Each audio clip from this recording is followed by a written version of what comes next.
if I have a flexible cable, that means the cable can orient itself. Okay.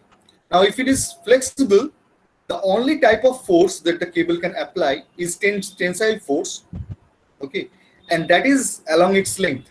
So you can look at its orientation, and in that orientation or that direction can it apply a tensile force, not compressive force, not normal to the axis. It's just along its axis it can apply a tensile force. So you can imagine we are this is kind of focusing on the rigid body. Okay, what reaction does the rigid body receives is what is our concern. We will never think of what type of force the rope receives or the flexible cable receives. We'll only be thinking about the type of force that the cable receives, the rigid body receives from the cable. Okay, so our rigid body of concern is this kind of hockey stick shaped object over here. So first off, what we need to do is we can replace supports with reactions. So for that, I'll first have to delete one given support. Okay, and then I should be in a position to apply the corresponding reaction coming from the support.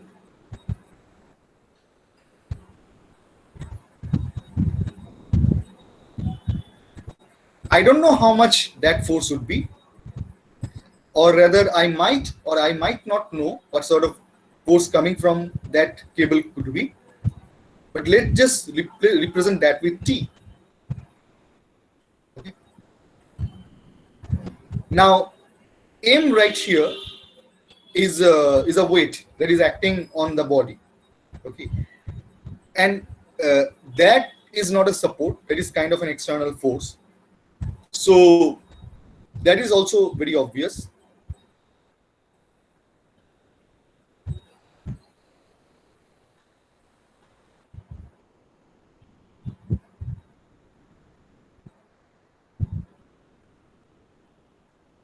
So there you can think that it is providing mg amount of force on the body. Okay. Now, what about the support A? A is a pin joint.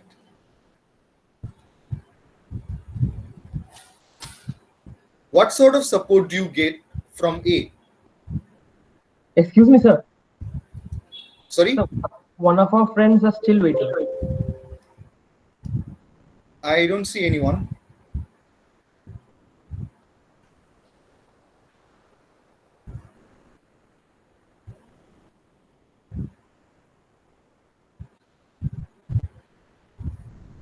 Okay, so let him or her try again. Achha, anyways, so A is a pin joint. Okay, and whenever you have a joint or any other support, your mind should be focused on the fact that what sort of constraint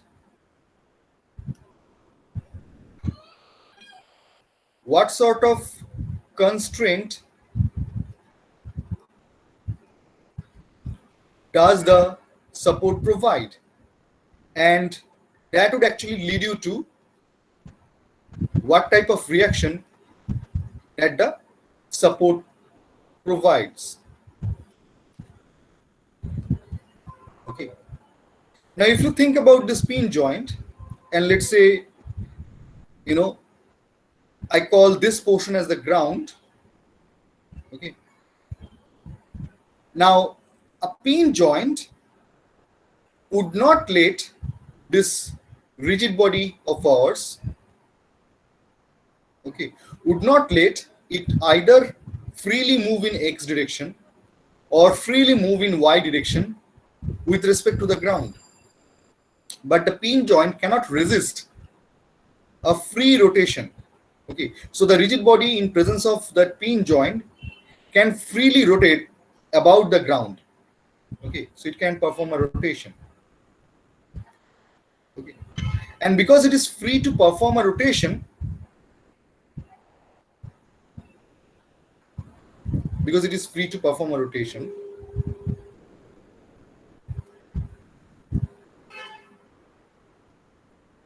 so it would not be providing any constraint moment. So if it constrains translatory motion, it would be providing forced reaction in the same direction. If it constrains rotational motion, it will be providing moment reaction in the same, about the same axis. Now here we are solving 2D problems. So there is just one axis, that is the Z axis. So if the rotation is restricted, you have a MZ reaction right there. But then over here, okay, the pin joint doesn't restrict relative rotation. It only restricts or constrains relative translation. Therefore, you would only be receiving reaction forces and no reaction moment. So I just go on to this equivalent relation over here, support equivalent reaction.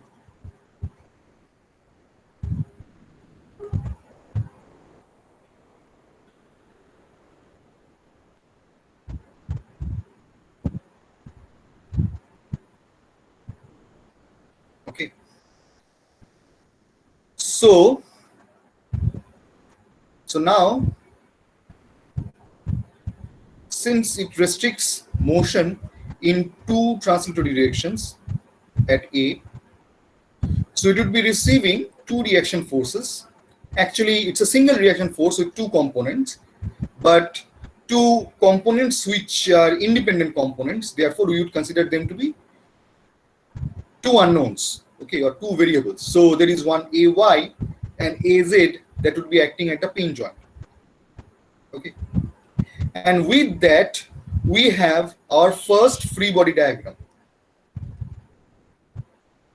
Okay. So it is, of course, a diagram of the rigid body, which has been freed from what it supports. Because in this diagram, you do not see the cable. You do not see that block of mass. Okay. And you do not see that pin joint right there. Okay. And that's how should be your every free body diagram. It should be free from your support. I mean, you cannot show this pin joint over here and show a couple of reaction forces over here.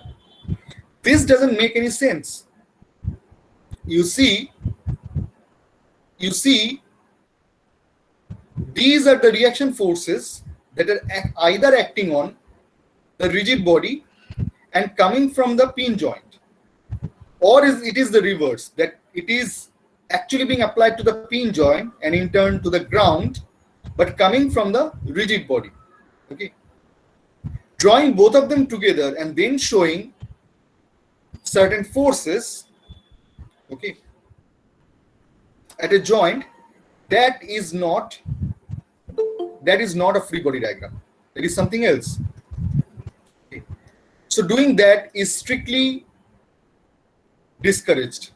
And by discouraged, I mean doing that would, lead to deduction of marks, and by how much. So I'll explain that also at the very beginning. So there are 3 steps to an equilibrium problem. Okay. So the first step is the free body diagram. And let's call it set A. Or rather, if you have the correct free body diagram, then let's call it set A. Number 2 is to get an equivalent force system. Okay. And number 3 is writing equilibrium equations. These 2, if correctly done, let's call it step B. And number 4 is a solution to the equilibrium problem, and indeed getting the values of those reaction forces. Now, solution, if correctly done, let's call it set C. And of course, A intersection B intersection C gives you 100% marks. Okay. A intersection, B intersection, C complement actually gives you around 80% of the marks. Okay. I mean, I'm just saying this roughly. A intersection, B complement, intersection, C complement is 50% marks. Okay. And let's say it is A complement, intersection B, intersection C, that is simply 0% marks. Okay.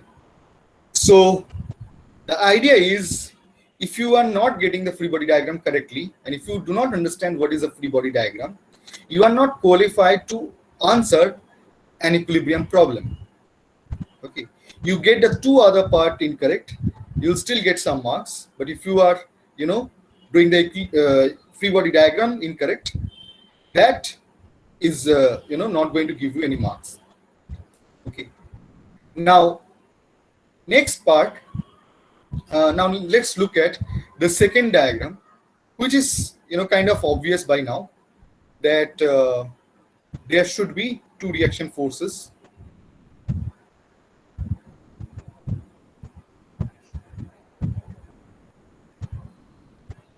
One is OY, the other one is let's say OX. Now never bother about their directions. Okay, the point is, if the direction, I mean, even if you show them to be of incorrect direction, after calculation you will get a negative sign. Okay, and that will tell you what sort of in which direction should the reaction act, or that will actually tell you the correct direction of each component. Okay, so direction of each component is important, but you can show it in either way. Okay, so it doesn't even have to be consistent that X is in positive X and then OY should be in positive Y. Don't even think about that. Okay, so just calculate them. Okay, and if one of them is in certain direction, then it would let's say that would be represented by its sign. Okay. Let's try the third diagram. Now, can you tell me what sort of support may I expect at B?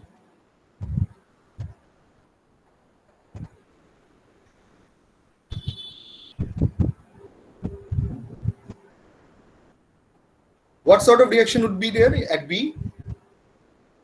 B again, here is a flexible cable. What sort of reaction do we get at B?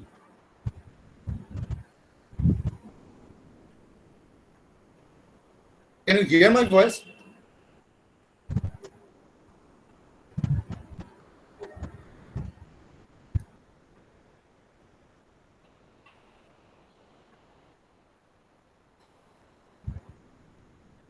Can you hear me? Yes, sir. Okay. So my question is, what sort of support do you get in this diagram? B also is a flexible cable here. So what sort of support do you get? Tensile reaction. Yes. So it is always going to be tensile. It has to be such that the cable is under tension. So imagine if the cable had to be in tension, and this time I'm drawing the free body diagram of a small segment of the cable. So this is how you should draw the free body diagram of a small segment of the cable. Okay. Now, who is providing this force? This force is coming from the rigid body. Therefore, use third law mentally. That tells you that the cable would actually be applying a tensile force in the opposite direction. So at B, you get your tensile force, which is along the length of the cable. Okay. Now this of course is a mg force due to the weight that is hanging.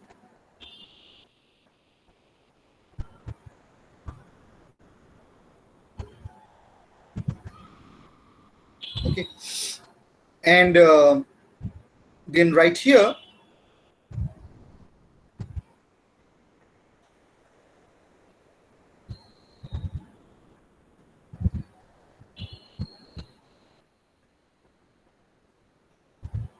this is again a pin joint, so you need to think about what sort of constraint does it provide, okay, and what sort of reaction are you supposed to get. So again, a pin joint wouldn't let you move freely in x and y, so you have your OY and OX, and the pin joint does allow rotation, so no reaction moment. Okay, now let's move on to next diagram.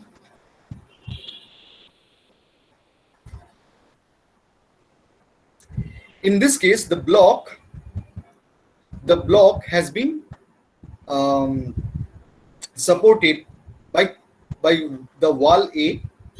Okay, and as the diagram depicts, the wall is a smooth wall. Okay, and if it is a smooth wall, what sort of reaction may you expect from the wall?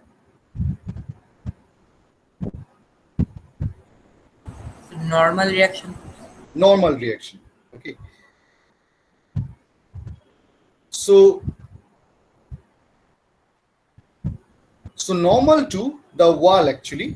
Okay, and ideally it is supposed to be along the common normal, but then you can imagine that sharp corner, okay, essentially a point maybe, but you can think of, you know, it just touches in such a way that their common normals align, because their tangents align, so their common normal also align.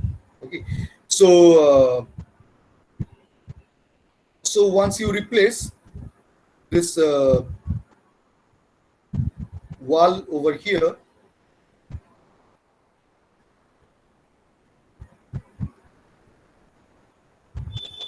you are supposed to receive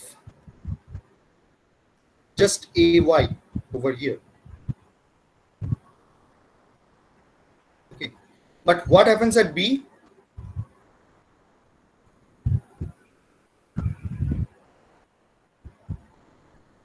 The ground itself is rough, it's not smooth. So it also gets a normal force and a horizontal force. Horizontal force. So not, if it is normal then tangential, if it is vertical then horizontal. Okay, so it supports both in tangential direction as well as in the normal direction. So at B you can expect a normal support and a tangential support. So in a way, okay, but we are talking about equilibrium right here. So for the time being, just consider arbitrary directions. So there will be By and Bx. Okay. Now, since you are talking about equilibrium right here, okay. Now I don't want to jump a chapter and go to friction, but that I'm going to I'm going to do right now. You are, I know, that familiar with the types of friction. There is static friction and kinetic friction. Okay, but since we are talking about equilibrium, this has to be static equilibrium.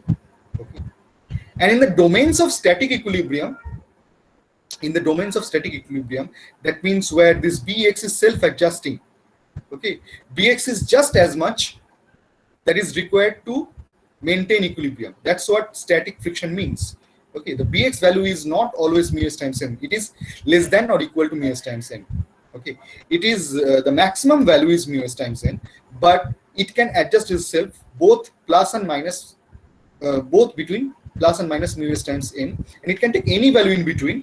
Okay, it just takes the sufficient value that is required to keep the block in equilibrium, and that's what is the purpose of static friction, or that's how the static friction works.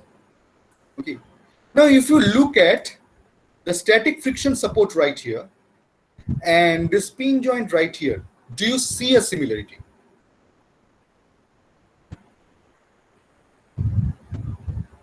You see, we know a support by what type of reaction it provides.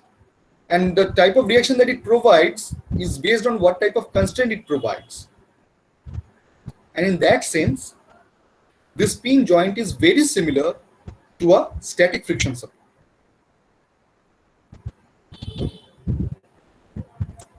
Now, just imagine what is happening to each of these diagrams. Okay. Now, if it was a physical class, okay, I would have the liberty to give you to solve it on the board or on your copies, and I would be checking. But since I don't have that, okay, I'm just covering it myself, all the problems. So I'm just leaving this one as an assignment for you, this diagram.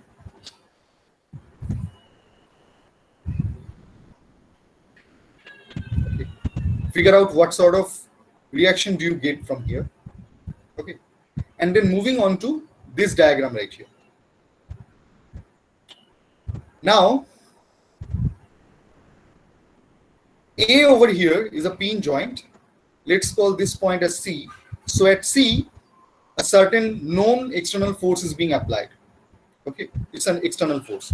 Now B is a circular peg on a slotted arm. It's a circular peg. Okay, so now you can imagine what sort of reaction are you going to get from A and B. Now, when you are thinking about the type of reaction, okay, don't think of two supports simultaneously. Okay, so when you are thinking about a given support, okay, let's say a pin joint right here, then think of that there is no other support. Then what the pin joint can do, okay, and that accordingly put the reaction forces right there. So that way, every time you see a pin joint, that is the same set of reactions that you are going to get. It is not dependent on any other support. Okay. So imagine if B was not there, okay, then A could not possibly prevent the rigid body from rotating. Okay, with respect to this blue background right there, which I'm assuming is some sort of wall. Okay, but A can prevent the rigid body from moving in X and Y, and because it can constrain the motion in X and Y, it can provide reaction forces in X and Y. Okay, but since it cannot prevent rotation about Z axis, it cannot provide a reaction moment. So when I replace A, I get only the same set of reaction forces that I've already got for any other pin joint. Now, when I'm thinking about B,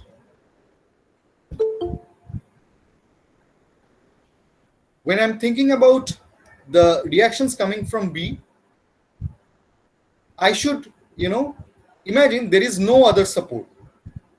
Okay. So if there were no other support, can B prevent rotation of the rigid body? Try to answer this. Can B prevent the rotation of the rigid body? No, sir. No, because it's a circular peg, right? It cannot prevent the rotation of the rigid body. Okay. So obviously it doesn't provide a reaction moment. Okay. But you cannot always think in terms of X and Y direction. Sometimes you'll have to, choose a different set of orthogonal directions. And this is what I choose in this problem.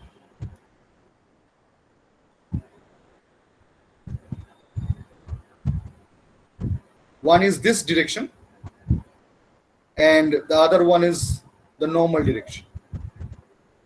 Now, can B prevent translation along the direction of the slot? Can B prevent if A was not there? No.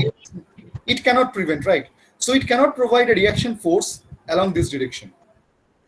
Achha, if A was not there, could it be preventing motion normal to this direction? If B were to only try move in the normal direction and not rotate without rotating, okay, so B also tries to do only one set of motion. So if it is no, not B, the rigid body actually, okay, so a rigid body only tries to move perpendicular to the direction of the slot, and if it tries to do that, can the support at B prevent that? Yes, if it doesn't Yes, sir. rotate. If it doesn't rotate, it can, right? So you'll have to, kind of decouple all the set of motions and all the set of supports. Okay. So if the rigid body indeed doesn't try to rotate and simply try to move in the normal direction, the support at B can prevent the translation in the normal direction. Okay. If it helps, I'm just calling it X prime and Y prime.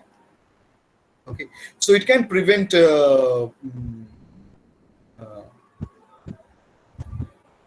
the motion in Y prime direction, but cannot prevent in X prime direction. So this is how you draw the free body diagram.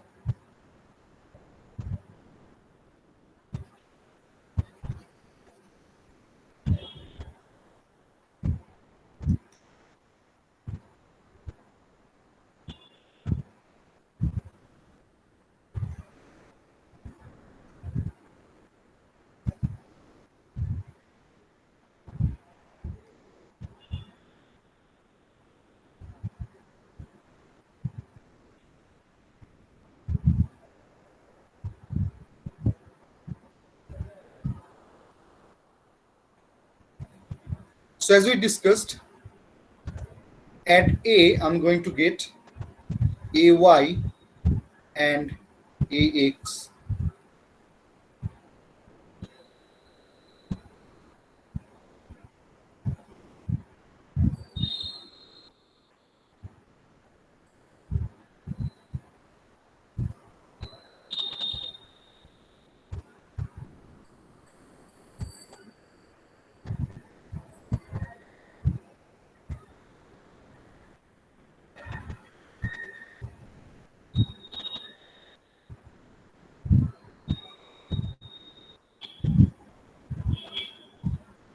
And at B, I'll be receiving a normal support.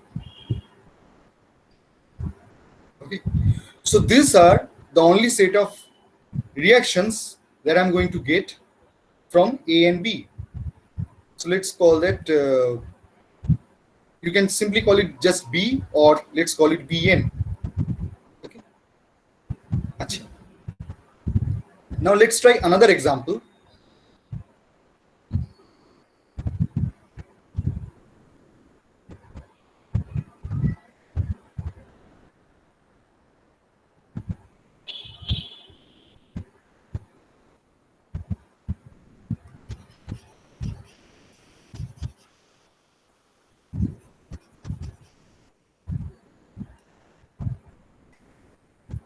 Imagine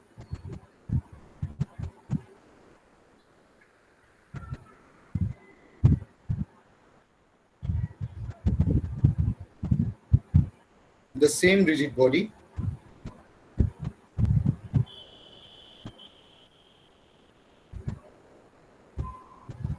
the same slot, okay, same pin joint at A, same wall behind,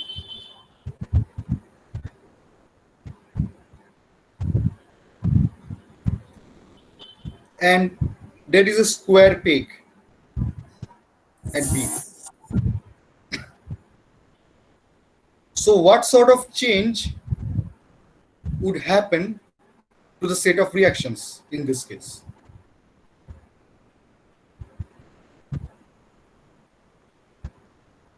So it would not allow rotation it would not allow rotation. So the On support a at reaction moment. would not allow a rotation. Okay. So and so again, when I'm trying to draw the free body diagram, I need to get rid of supports. Okay. And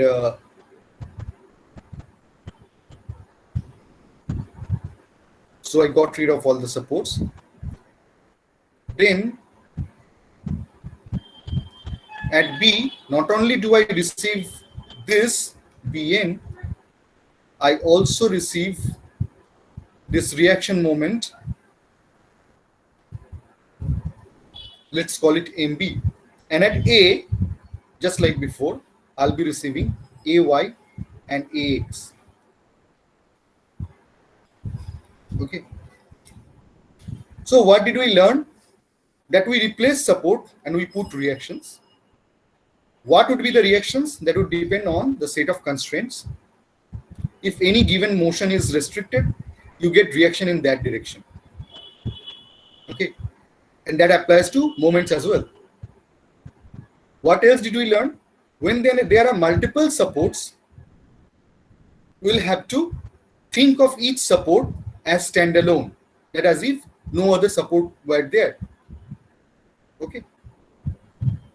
Now there would be many situations, okay, where you mentally know that a given support, let's say a pin joint, will possibly have the X component of the reaction equal to 0. Okay. Let's say you know that mentally.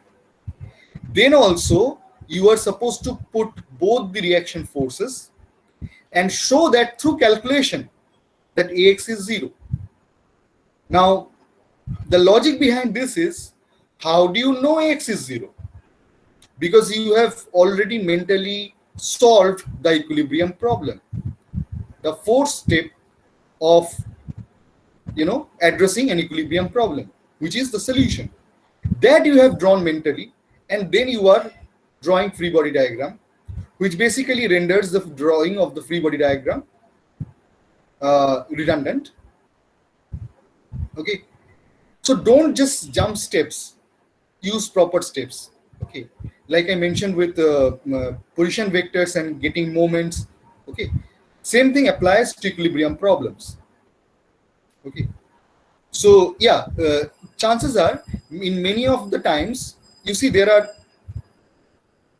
multiple equilibrium equations. In 3D, there are 6 equilibrium equations for 3 force components and 3 moment components. Okay. That is 3 translatory directions and 3 rotational directions. In 2D, there are 3 for 2 translatory direction and 1 rotation. So there are 3 equilibrium equations, let's say in 2D, and maybe, just maybe, one of the equations can be very easily solved just at the first glance of the looking at the problem. Okay, just by having the first glance at the problem. But that doesn't mean that's how you are supposed to proceed. Okay. Show all the possible reactions, okay, for a given support. Now, that doesn't mean you show a moment reaction at a pin joint. No, that would be incorrect. Okay. So just show the correct amount of reactions and let the math tell you if certain reaction force or reaction moment, okay, just turns out to be 0. Don't just assume anything. Okay.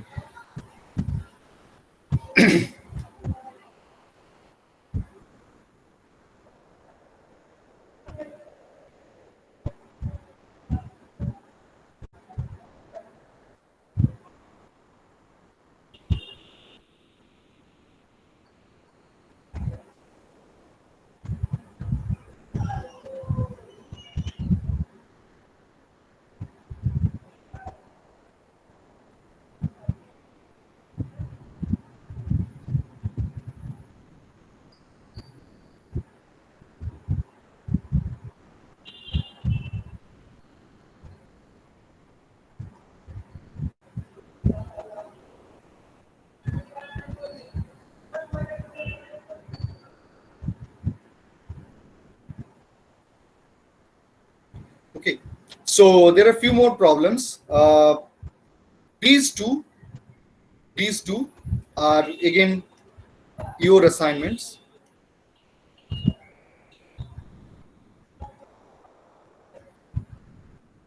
Okay, so this I'm just explaining, the grading rule. So A intersection B complement is 50%, A intersection B intersection C complement is 80%, and then A intersection B intersection and C is 100%.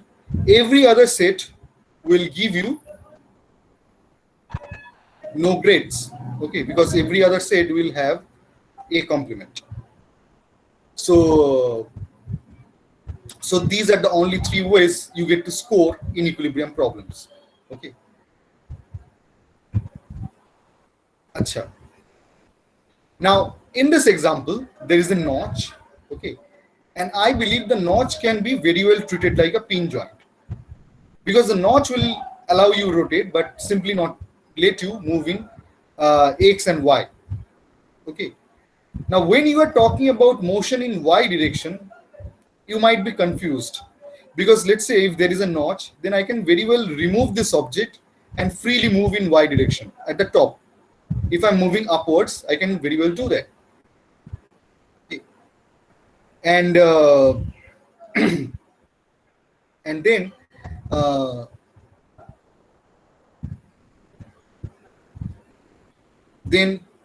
but then I cannot do that when I'm moving down. Okay. So okay, so the point is, here we are actually not be addressing that that diode like behavior, that in one direction there is full resistance, in the other direction there is none. Okay, here you'll have to think in this way, that the possibly the object could only, there is no source for the object to move in the upward direction. Because of its own weight and so on, it has a tendency of moving in the downward direction, and hence only the support from one side is sufficient to represent that there is restriction over motion in Y direction. Okay. Achha, in that block example, I missed to mention one thing.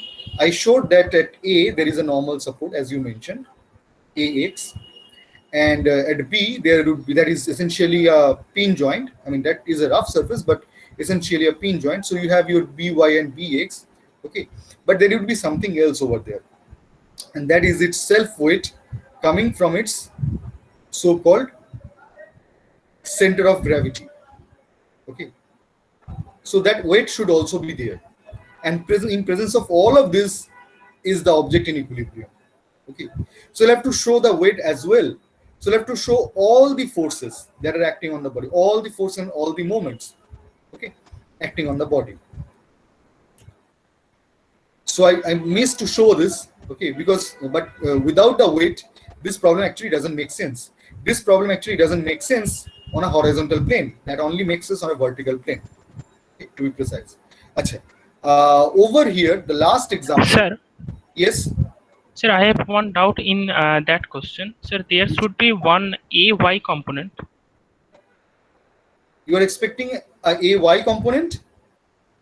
Yes, sir. Because there would be some friction in the wall. It's a smooth wall. Yeah, that's why I specifically mentioned repeatedly that it is a smooth wall. The ground right here is not smooth. The wall, as you can see, look at the two surfaces. Do you see? I mean, okay, sir. Of course, physically speaking, there can be no surface without friction.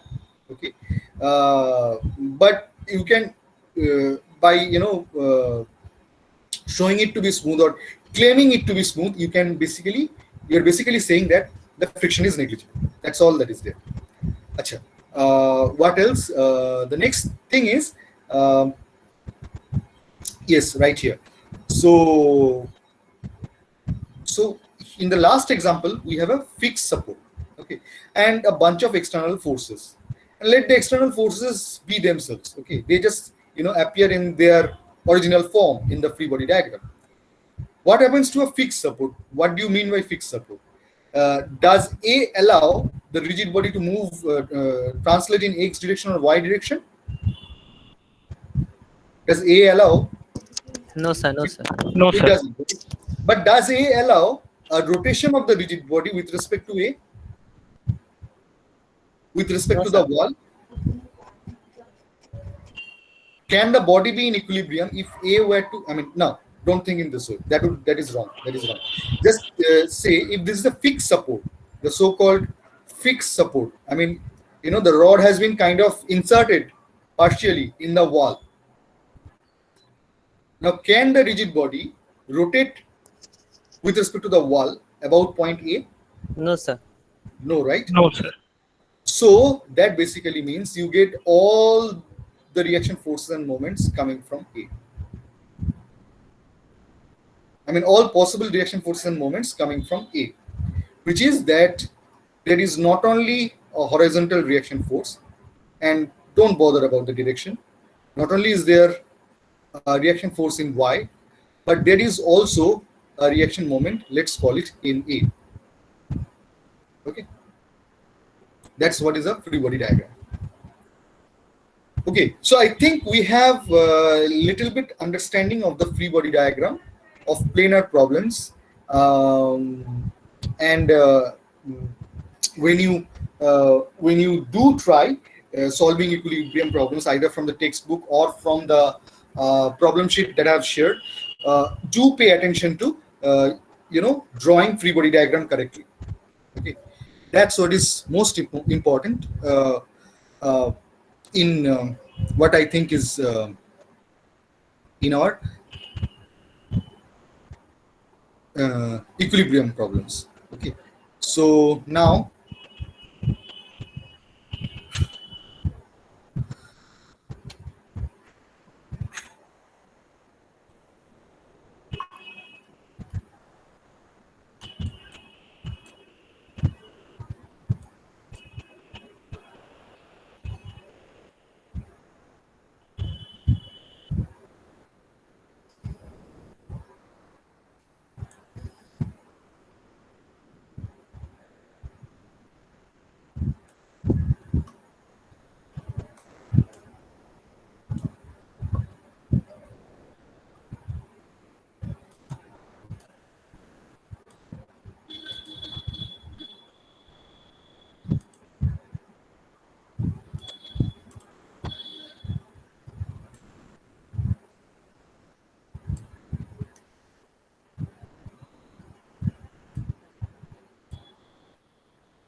okay, so let's start with the first problem. Achha, problem number 54, where we are supposed to find out all the support reactions at A. Now, what type of joint is A in this diagram? Sir, I think it's fixed. It's a fixed support, right? Achha. So, it's a fixed support, and therefore, you know what type of reaction force and moments you are going to get. So basically, there are three unknowns. Okay, three unknowns, and don't be surprised that in most of the times you will get only three unknowns. Okay, because actually you have three equations of equilibrium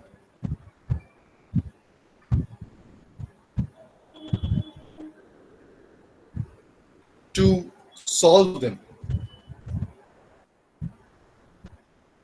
Now, what are those three equilibrium equations? Okay, so don't just start yet solving this. Okay, I know there are various ways you will be able to solve it, but don't just go there.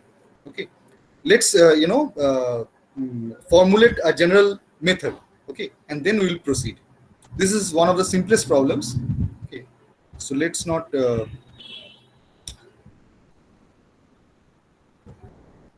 try to solve it right away. Just develop a method, generalized method for solving all the equilibrium problems. So this is This is our rigid body. Okay, and we need to label all the points. So there is O, there is A, let's say over here, then there is B, and then there is C. Okay, and do remember to put dimensions in the free body diagram. The dimensions are important. Okay, without dimensions, the free body diagram is not incorrect but incomplete. Okay, so 1.8 meter, 0.6 meter, then there is this 30-degree angle in between, which is to say that this component right here makes an angle of 30 degree with the horizontal. Then these two portions are 0.6 meter each. Okay, just copy it from the figure that is there. Okay, but this figure has to be a free body diagram, and that is the only difference. Okay, and by free body diagram, I have already removed the support. Then I should provide the reaction force and moments, and these are the reaction forces I'm expecting. So there is OY, there is OX, and there is a couple moment. Okay, MO. Now, if it is a couple moment, why should I show it acting over O? Because it is originally being applied at O. From the support, it is actually directly coming to O. You can later on show it to anywhere. Okay. Then these are the other forces and moments. This force right here, 1.4 kilonewton, is normal to this direction, which basically means this itself makes an angle of 30 degree with the vertical.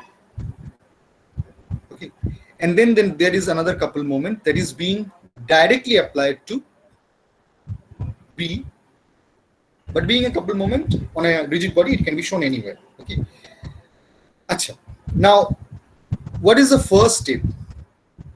Once you are done drawing the free body diagram, so free body diagram is complete with this much effort. The next step is equivalent force system. Okay, so your job is to reduce this entire system into a equivalent force system with respect to any arbitrary point.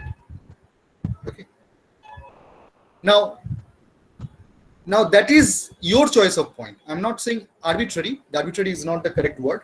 Any convenient point, you get to show the equivalent force system with respect to any convenient point. For me,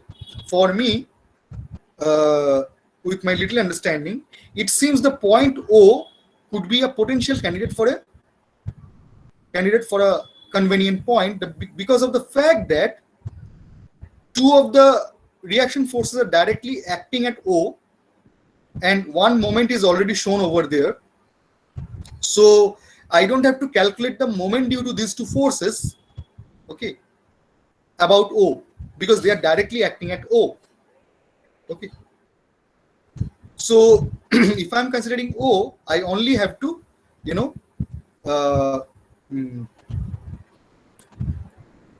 move the 3 kilonewton and the 1.4 kilonewton forces to O. So from this system, get an equivalent force system. So equivalent force system is like the first step towards the equilibrium problem. So get a resultant force and a resultant moment.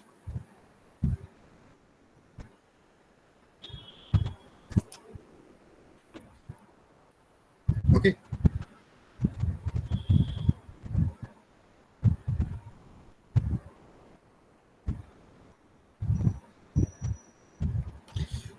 So this is the next step, and I don't have a calculator, so this has to be done by you. Okay, so yes, let the OX, OY, MO be symbolic. and write the expression for R and MRO.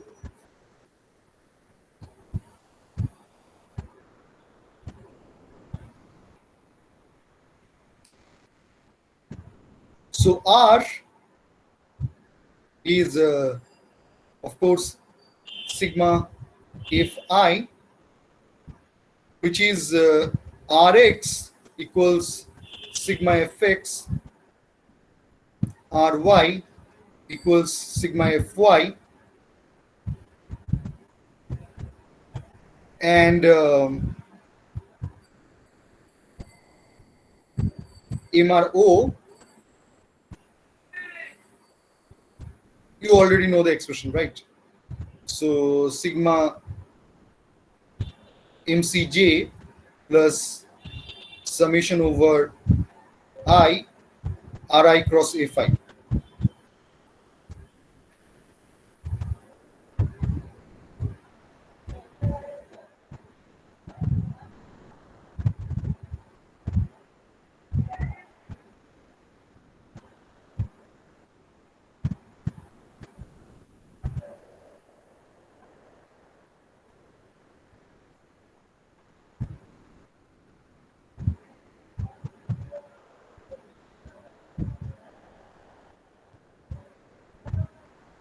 So get the equivalent force system. Now I'm trying to get it with respect to O, but you can choose to get with respect to any point.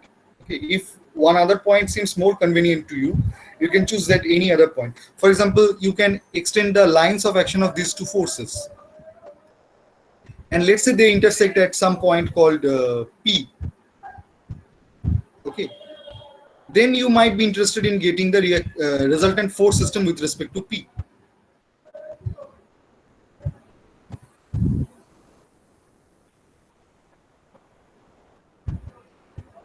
Then you don't have to get the moment due to 3 kilonewton and 1.4 kilonewton forces with respect to P.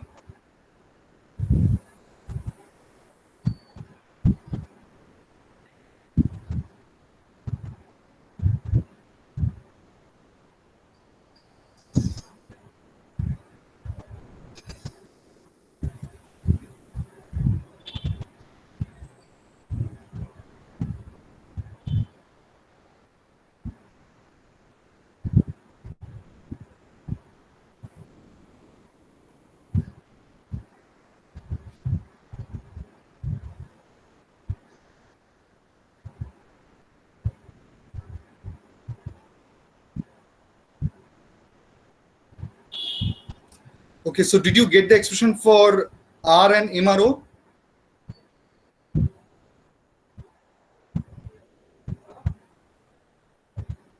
Or did you get the expression for Fx, sigma Fx and sigma Fy? You see, what I'm about to write are equations of motion. Again, I'm not just jumping one chapter. If you are to follow Merriam and Craig, I'm just jumping one book. Okay, so that comes in the dynamics. Okay, so this R or sigma Fi is simply mass times acceleration, but of what? Acceleration of the center of mass. Okay. The net resultant force is mass times the acceleration of the center of mass, and this MRO right here is the angular acceleration times the moment of inertia with respect to the same point O. Okay, and that relation is only valid if O is one of those points, that is that point is fixed in space, or is the center of mass, or not accelerated, moving with constant velocity, or maybe accelerated but the acceleration is towards the center of mass. There is no component of acceleration perpendicular to the line joining the point and the center of mass. Okay, but I mean, we know that in this problem, this rigid body is not moving. Okay. But even if it were moving, you can simply imagine O being that point, which is just instantaneously coincidental with the point O on the body, which is moving. Okay. So there is always a fixed point that you can identify, which is instantaneously coincidental with this point O. Okay. So this relation could be valid. Now let's come to our set of equations, which are, I mean, for the time being, we need equations of equilibrium.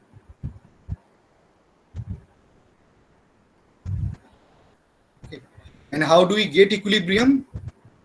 It's when we are not accelerated.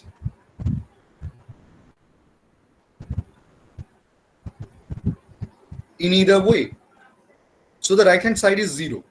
And that's what becomes equations of equilibrium.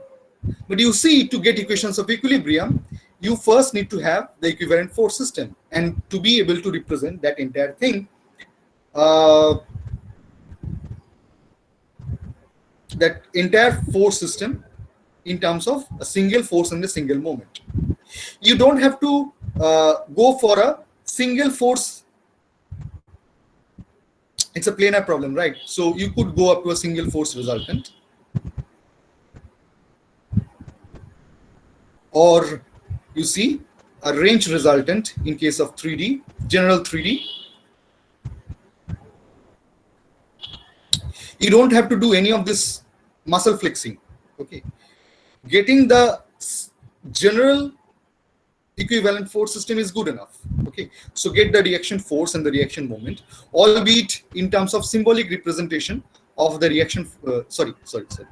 Get the resultant force and the resultant moment, albeit represented with the symbolic form of the reaction force and moments, because so far we don't know them, and that's the whole purpose of doing, you know, the equilibrium problem.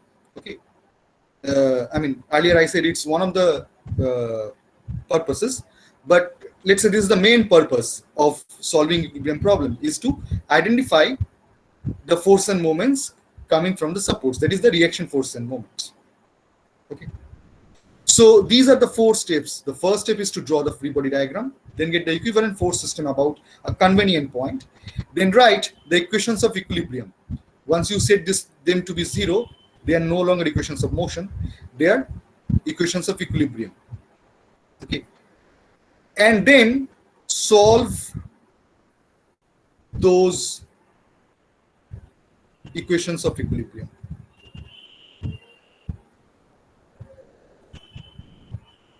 Okay.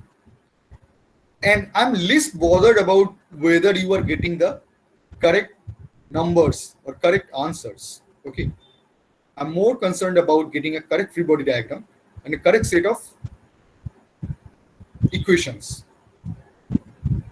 Okay. And the correct steps followed to get the equivalent force system. Okay. Is this part clear to everyone?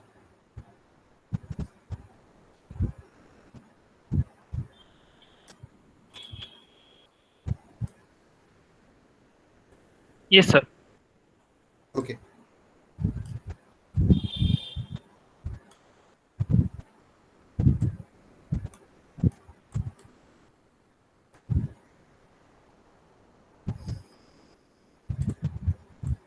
Okay. So let's try figure number 55. Okay. The rigid body of concern is this hammer right here.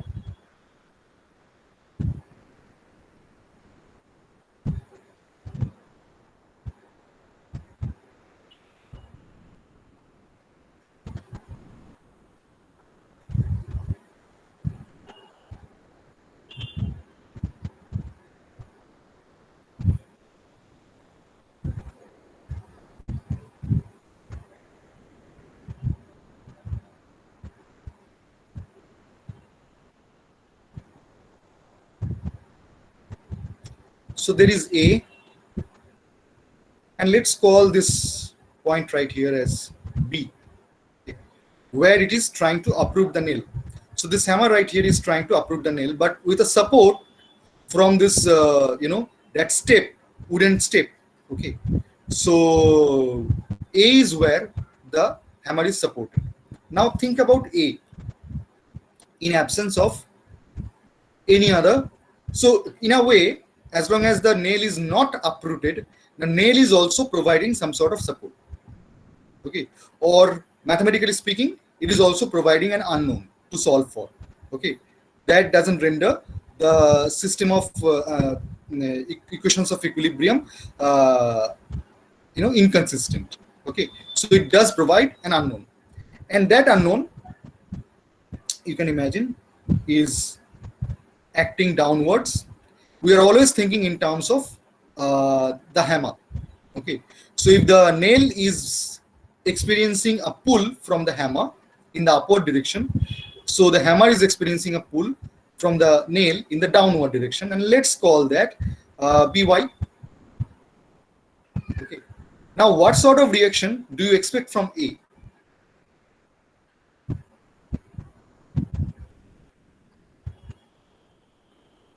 Of course, there is a normal reaction. That means you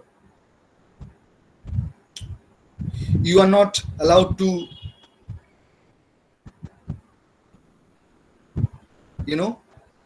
penetrate the wooden block right there. Okay.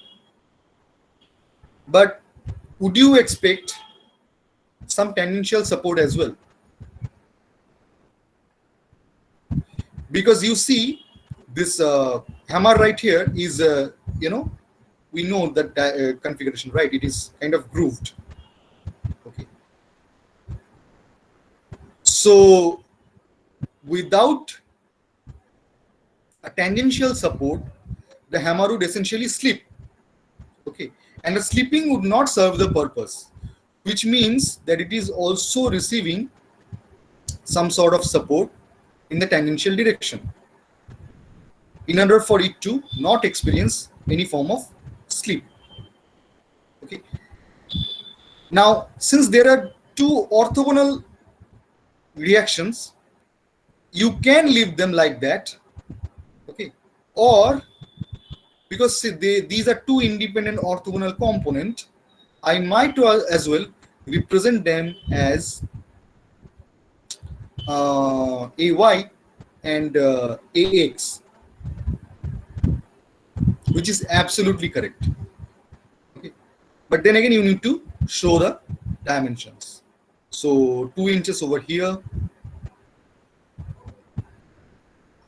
I don't know how does this dimension serve. It doesn't serve us.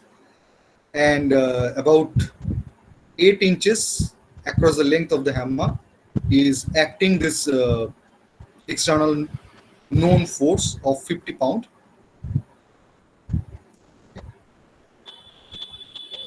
And this axis of the, so angular dimensions are also important. So this axis of the hammer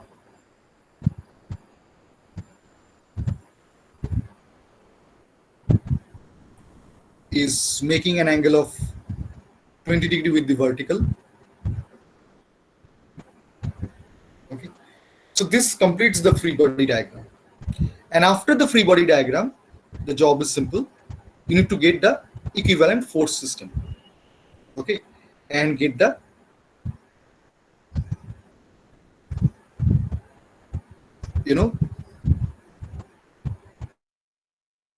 and then solve them.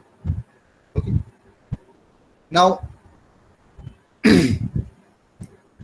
now when I'm trying to get, let's say if I, in this problem, okay, where should I get the equivalent force system? In order to have the, in order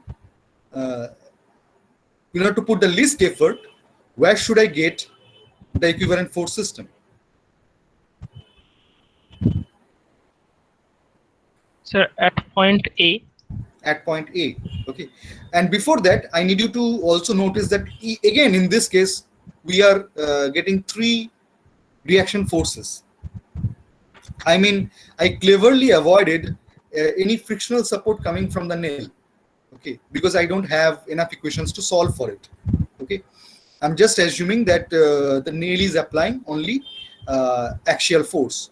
Okay, so so the idea is you have three equations and therefore you can solve three unknowns. Okay, so you'd automatically end up having three unknowns in your diagram. So if I take the equivalent force system at A, I have the added advantage of only considering two forces for getting the resultant moment. Okay, and of course there is no couple moment in the system. So if I'm trying to get the resultant moment about point A, which is a summation of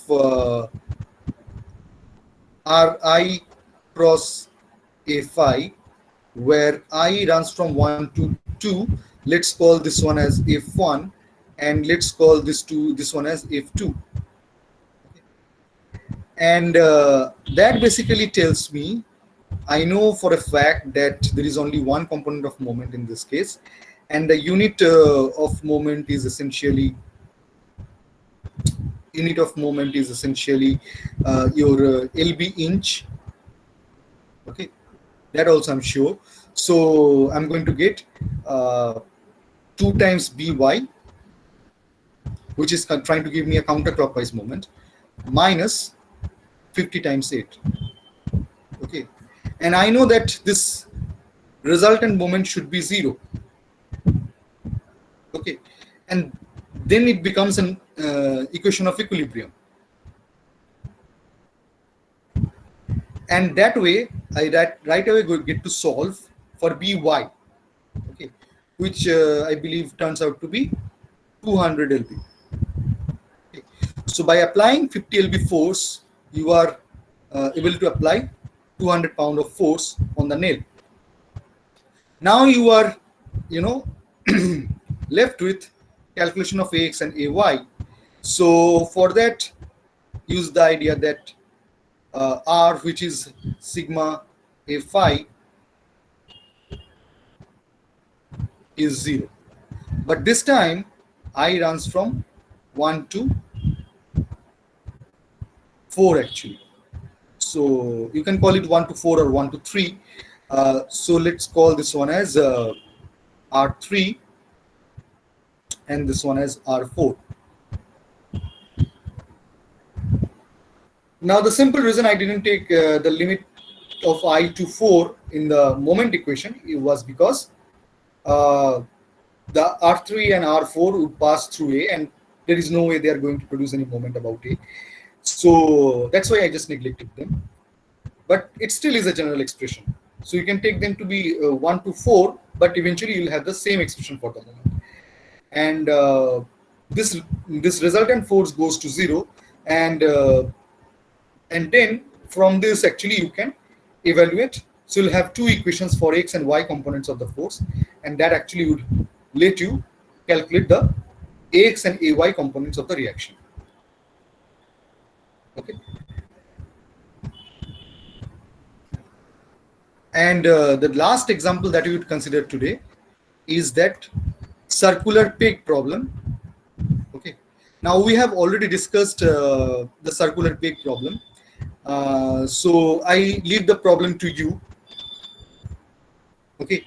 So what sort of reaction can we expect in this problem?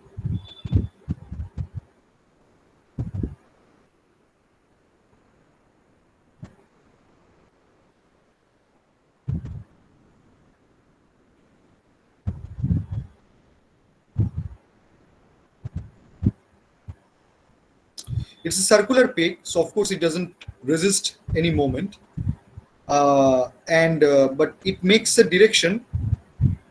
The slot actually makes a direction of 30 degree with the vertical. So you are going to get a reaction force which is normal to the slot. Let's call it Bn. And that would be making an angle of 30 degree with the horizontal. C, of course, is a pin joint, so you are going to get CY and CX. Then you are left with the externally applied force, which is 900 Newton.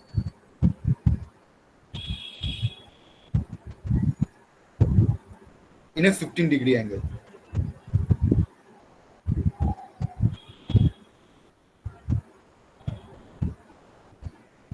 Now the location of B, so these are the 3 points, C, A and B. The location of B is also important, and that is at 45 degree angle from with respect to the x-axis from A. Okay, so if the distance along horizontal direction is 75, okay, if it is in millimeter, you don't actually have to put the unit. So vertically also, this distance is 75 millimeters. So you know the position vector, all I'm trying to say. And then from B to C, it's a horizontal line. So B is in such a position that B to C is a horizontal line, and that horizontal distance is 150. Okay. So that way you get to write down the position vectors of B with respect to A and C with respect to A. Okay, and that would let you, very efficiently represent the equivalent force system about A. So whoever posed this problem also wanted you to kind of get the equivalent force system at A. Okay, but you can also choose it to happen at C.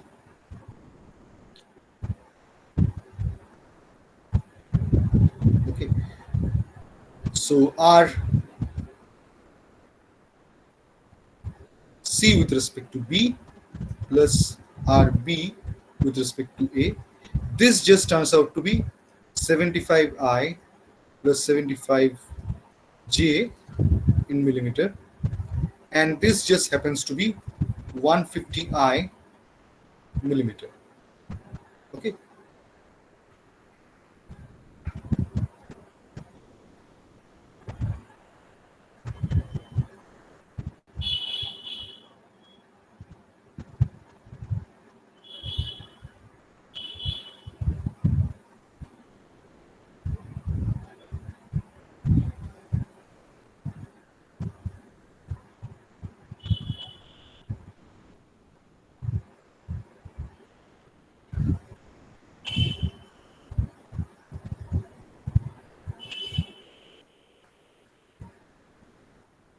Okay.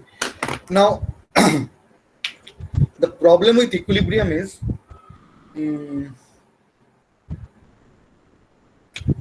it's no point I trying to solve and show it on the show it to you on the screen. Okay. What you can do is you can go through your textbook, okay, and search for those problems that you find difficult. Okay, and and on Wednesday we have already planned some doubt clearing session. So there we can also talk about. Sir, Yes, let me finish. So there we can also talk about such problems, okay, which you had difficulty getting the free body diagram, okay, or to get the equivalent force system, or to any other issue. Okay, so in addition to whatever I said regarding Wednesday's class for doubt clearing, okay, which was up to equivalent force system, also include whatever we are covering in today's class. So go through your textbook and find problems. Okay. Yes, you can continue. You can ask your question. sir, I have one doubt, sir. Suppose I have mistakenly take the CX direction along the negative x-axis. Yes. Then will it be physically wrong? It would not be wrong. It would not be wrong. I mean, it doesn't matter whether you take CY upwards or downwards. Yes, sir. CX Then mathematically we will get the negative result. get a negative sign. Yes, sir. I But mean, we can, yeah, let me finish. Even with the chosen configuration, Cx in the positive x, Cy in the positive y, we can still get negative sign for one of them or both of them. I do not know. I mean that only comes from the solution. And while drawing the free body diagram, the first thing that I am supposed to do is to not do the solution. Okay, the free body diagram is only for the sake of free body diagram. Okay, so that is the first step. Okay, and then once you are done free body diagram, then you get to do all the other steps. Okay, so while drawing the free body diagram, if you try to mentally solve and get the symbol and all, then there is no purpose of doing the free body diagram. Yes, so you can take any arbitrary direction. The only time it can be a little problematic is with friction. And if you are anticipating motion, okay, then only it will be problematic. But that doesn't come until we reach for the chapter on friction. So even on the basic equilibrium problems, every time we encounter friction, okay, that is very,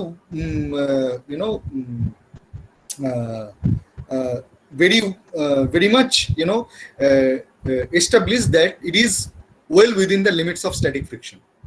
Okay, so within the limits of static friction, okay, a frictional support is essentially a pin joint. Okay, and then you don't have to bother about the direction. Only when you are looking into the chapters of friction, either statics or dynamics, okay, where you are anticipating motion, relative motion between the surfaces, then only the direction would matter. Okay. Sir, in the problem about the block which was standing on the wall, tilted. Okay. Okay. Sir, Yes. sir, can you please show it once again? Yeah, I'm just trying to draw it. Smooth surface, rough surface. Yes, sir. Sir, there is some friction in the plane, Which one? and hence, sir, at point B, there should be some friction, and Yes. that's why, and that's why the reaction force, the x component of Is the both normal and tangential. yes, Is sir, both normal and tangential. normal and tangential, but the But at A, it is declared to be a smooth surface, which is that you can neglect the frictional support, or you can neglect the friction force. The coefficient of friction is not the coefficient of friction. The friction itself is quite small, and the coefficient of static friction is also very small. Okay, which means that it cannot, support anything tangentially. Okay, and also the weight comes into the picture in this case. Okay. sir, And in this these case, the Yes. so in this case, the bx component is coming due to the friction only. Yes. Okay, sir. Okay. What else? Yes. Every time you draw free body diagram, okay, make it neat and clean diagram. Okay, everything should be clearly understood. If you make a mistake and there is some scratching and some something you had to blur with pen, so just cross the everything and draw it afresh, and all the dimensions must be given. I'm emphasizing a lot on the free body diagram because you see, I know you can solve a set of equilibrium equations. Okay, and a lot of the times being able to solve those equilibrium equations are actually kind of intuitive. Okay, you already know the answer, okay, before even approaching the problem, but that's not how you get to answer. Okay, and actually using that approach in some problems will give you following your intuitions could lead you to wrong answer. Okay, so you'd stick to the method. Okay, and by that I mean that the maximum emphasis is on the free body diagram.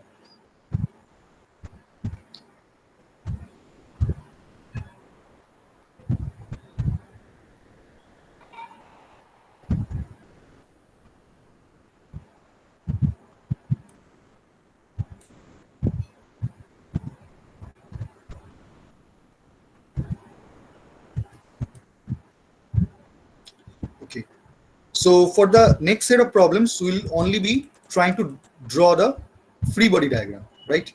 Rest you can do on your own. Rest you are familiar with getting the equivalent force system, and then setting them to equal to 0 is I think much easier job than actually drawing the free body diagram. Okay, so now let's focus on the figure number 57. Okay, let's say there is a known tension in the cable. So let's say the cable tension is 150 kilonewton. No, not 150 kilonewton, 150 Newton maybe. I just need to check. There is a 80 kg man standing on a 200 kg beam and applies a 300 Newton force. Okay, 300 Newton tensile force on the cable. So this right here is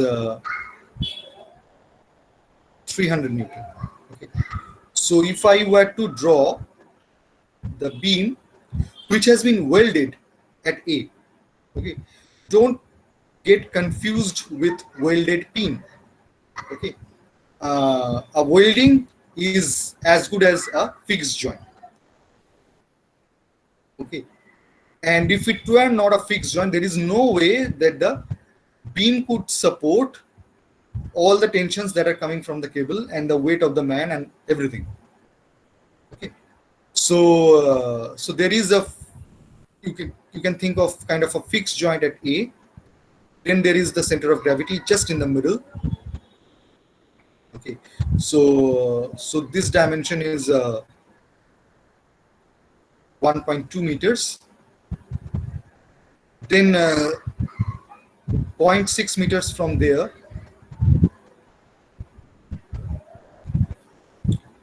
is the person standing. Okay, let's, I'm not going to draw the person, right, because it's a free body diagram. And then in another 300 millimeters,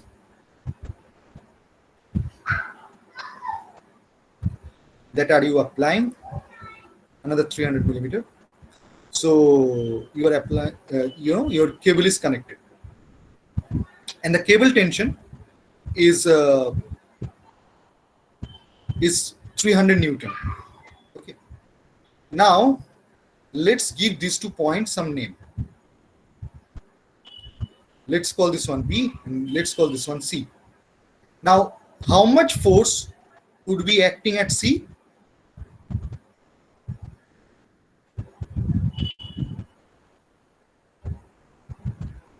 So it will be 300 Newton.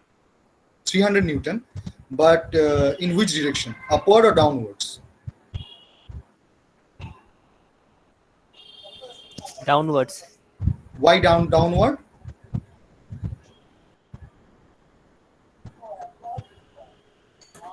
Man is pulling the rope. Yeah.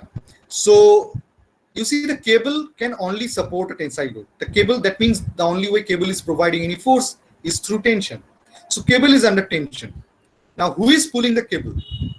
From one side there is this person, but from the other side that is this beam that is pulling the cable. So if I'm trying to draw the free body diagram of the cable, okay, so that is like this, T over here and T over here. Okay.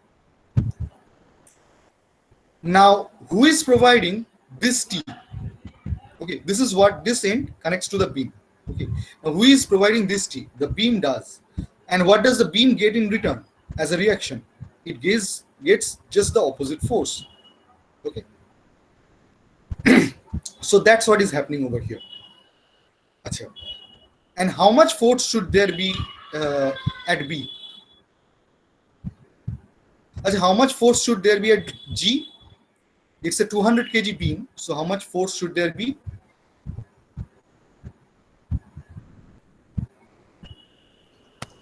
Newton. So 2 kilonewton. 2 kilonewton. Or if you are trying to be precise, it is actually 1962 Newton, right? Yes, sir. At A, you are getting What sort of reactions? So due to fixed point, there will be a reaction force and there will be some moment. What reaction force in X direction or Y direction? Y direction. Y direction. So in Y direction. Only in Y direction. So there is no force being applied in the X direction. So eventually, if we write X, then it will eventually come to 0. Yes, and that's what I'm just repeatedly mentioning. While drawing the free body diagram, don't solve the equations of equilibrium. That makes the free body diagram irrelevant, right? Eventually, you know that that one of the components should be 0. But let the math tell you that that component comes to be 0. A is a fixed joint, which basically means A doesn't let the body move either in X or Y. So don't think in terms of solving the equilibrium problem first and then doing the free body diagram for free body diagram's sake. Don't do that. The free body diagram has a purpose.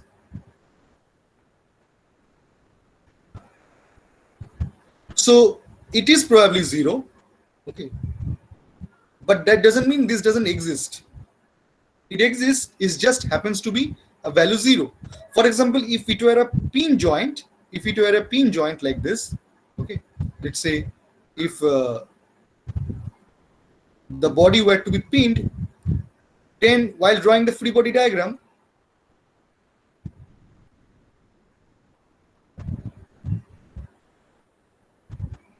there is AX and AY, sorry, AY and AX. Now, either of them or both of them could be 0, okay, but they exist. What doesn't exist is the reaction moment, okay, and you cannot have a non-zero value of the moment right here.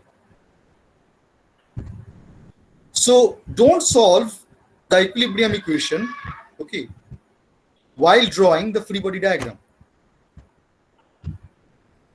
Okay, achha. Now let's move on. I hope this part is clear. I mean, I'm just surprised. I just mentioned this right away. Okay, how can you miss that? Next part is what sort of force do you get at B? The person is standing there and the person weighs 80 kgs.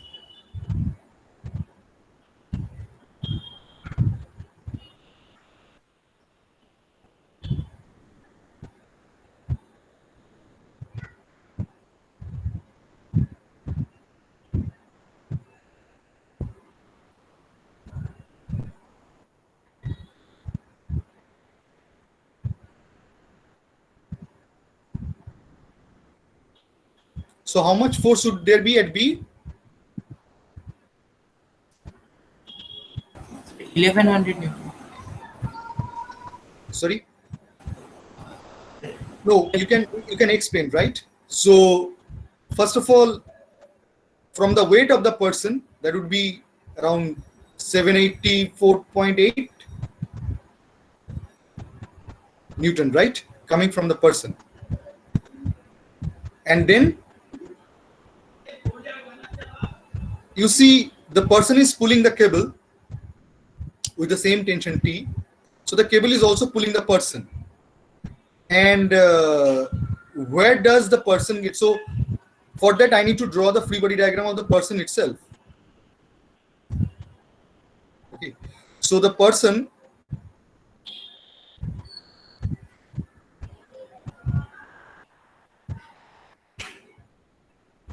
is pulling the cable with a force of 300 Newton. So the cable is applying a force of 300 Newton on the person. And then gravity is also pulling the person with this much force, 784.8. This much force. And the person is in equilibrium because the beam provides the support. to the person on both feet. Okay. So this R beam must be a sum of these two. Okay. So that's why you add these two quantities, and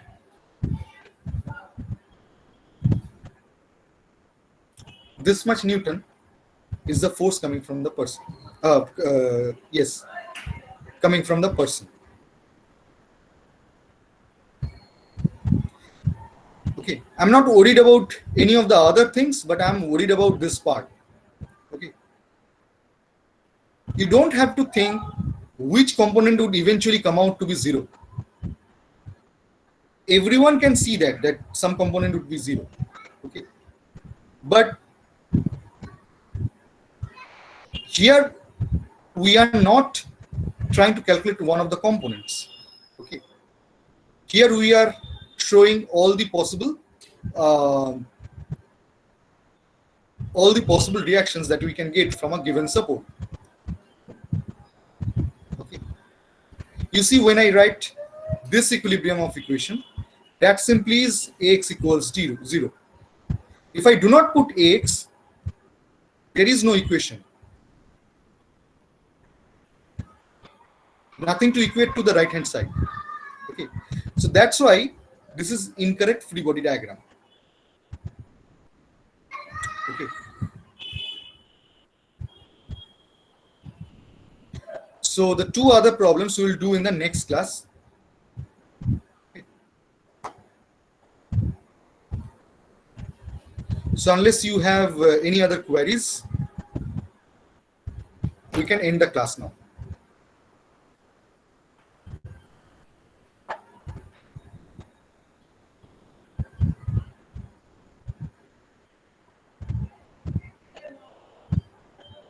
sir বলো।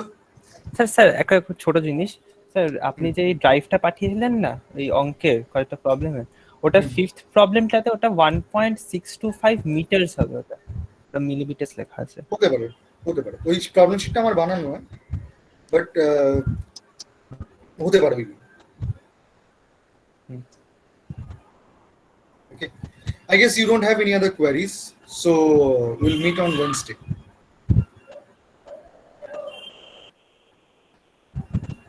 Thank you sir. Thank you.